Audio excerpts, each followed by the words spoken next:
এখানে কি বলেছে দেখো, যে এক ব্যক্তি একটি চেয়ার 480 টাকা দামে বিক্রি করায় তার 20% ক্ষতি হলো।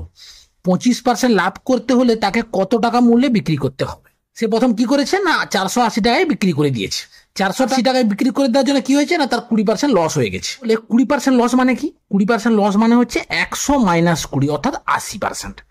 তাহলে এখান থেকে তুমি লিখবে যে 80% সমান হচ্ছে এই 480, আর 1% সমান দাও, এখান থেকে কত হবে? 1% সমান হবে 480/80। এখন বলেছে 25% লাভ করতে হলে, 25% লাভ মানে কি?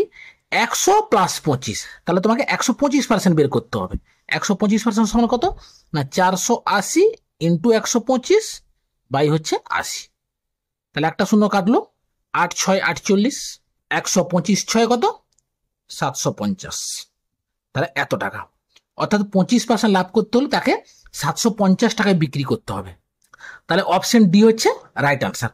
আচ্ছা, তোমরা এখান থেকে বলো দেখি, যে চেয়ারটির ক্রয় মূল্য কত যদি জিজ্ঞাসা করতো, তাহলে তোমরা কিভাবে বের করতে? দেখো, 480 টাকায় বিক্রি করাতে তার 20% ক্ষতি হলো। 20% যদি ক্ষতি হয়, নিশ্চয়ই চেয়ারটার ক্রয় মূল্য 480 টাকার থেকে বেশি। যদি তোমাকে এখানে ক্রয় মূল্য বের করতে বলতো, তাহলে তুমি এখানে 100% বের করতে, তাহলে তোমার সেটা ক্রয় মূল্য বেরিয়ে যেত। ঠিক আছে, তাহলে এখানে 100% সমান কত হবে? যে 1% সমান যদি এইটা হয়, তাহলে 100% সমান কত হবে? 100% সমান হবে 480/80 ইন্টু হচ্ছে 100, অর্থাৎ এটা একটা শূন্য কাটবে, 8×6 = 48, তাহলে 600। তাহলে তার ক্রয় মূল্য 600 টাকা।